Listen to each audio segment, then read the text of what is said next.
For example, if you're being asked to take on a task that will just take a few minutes, state that as a rule, you don't do that anymore. Saying the word don't instead of can't makes it sound predetermined, and there's no amount of convincing that would change your mind or change the outcome.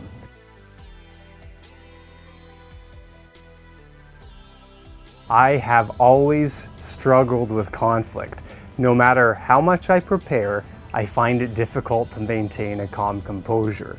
I'll perform worse than normal simply because I feed off someone else's emotions and I don't want to disappoint them. A raised voice or an accusatory tone are often enough to get me out of my comfort zone. I finally recognized this as an issue and bought some books to get a better understanding of myself and what I might try to overcome or at least improve on in managing conflict. So to keep things concise, I'll mention one standout I learned from each of the 6 books.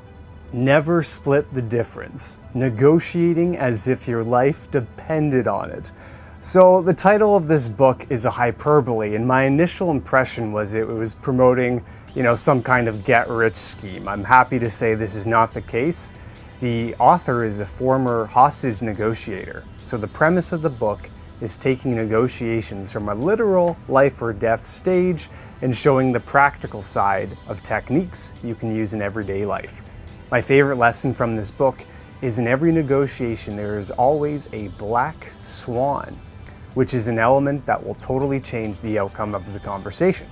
For example, the book describes a real estate transaction worth millions of dollars, and the seller's agent mistakenly revealed that the property owner didn't want to sell the building because it was their golden goose, but they needed the money quickly to make up for losses in other investments. So this information revealed a lot, namely that the property in question was highly profitable and the seller wanted a fast turnover.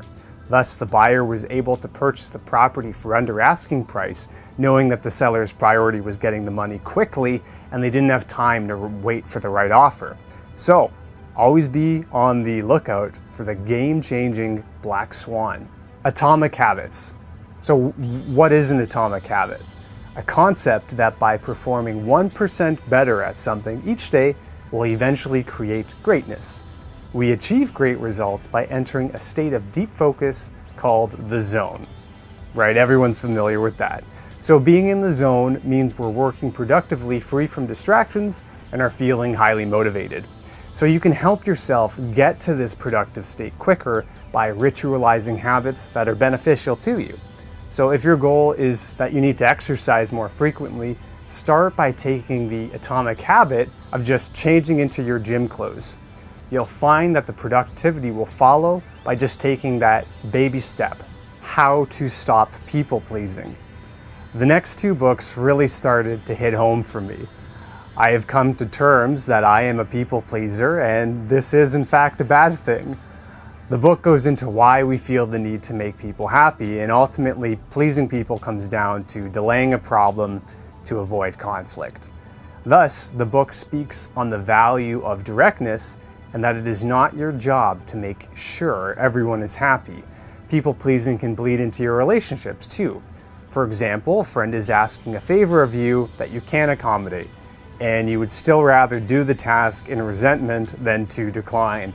So over time, this is damaging for everyone involved. The key is to look after yourself first so that you can best serve others. The art of saying no. Very similar to the previous book, this book addresses the problem many face where you say yes to the accumulation of many tasks that will only take just a few minutes, and they end up consuming your most productive working hours, and you really shouldn't have agreed to them in the first place. One neat technique that I learned was try to reframe your no. For example, if you're being asked to take on a task that will just take a few minutes, state that as a rule, you don't do that anymore. Saying the word don't instead of can't makes it sound predetermined, and there's no amount of convincing that would change your mind or change the outcome. For example, if a friend is inviting you to go skiing and you don't want to go, simply say that you don't ski. It's direct, it's final, and can't unfortunately comes off like an excuse. How to Win Friends and Influence People. So after reading all the books about saying no and people pleasing, this book is advice from a polar opposite perspective. Written in 1936, this advice is not written for the world of instant messaging, emails, and 24/7 voicemail. However, this book is filled with many, many neat personal anecdotes where over-delivering certainly had its place, and it still does. If someone is confronting you, do not get defensive and only provide input when they ask for it. Upset customers, they don't want to be told that they're wrong, and you can slowly direct them to understanding with practiced patience and empathy. Can't hurt me.